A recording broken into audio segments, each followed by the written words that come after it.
is there any differences with human beings when you look at a corporate human being, as it were, and a athlete, and you're going through change, or is it just all human beings are the same? I think there's some differences, and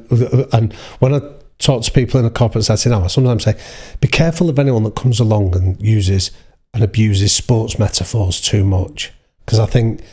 when it's done, like, there are certain things that are really relevant, and there's parallels, but there's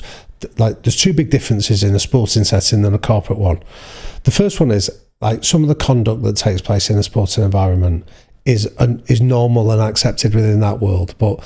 if you try to apply that in the corporate setting, you'd be in a tribunal, like, and quite rightly, some of it is abhorrent in that different context. The second one is, I think you can, like, results are more immediate in a sports sense, and I mean it in terms of not just winning or losing, but you dropped or you're not. I think if people want to give you feedback, it can be a lot more robust in a sporting environment than the sports one can, than a corporate one can. So I think those two differences are not insignificant. But I think in terms of creating an environment where people, like, on a really basic level, Alice, people feel that they're seen for who they are and who they could be, they're heard and they're listened to, that they feel they've got a voice, but they feel that they've got value to offer,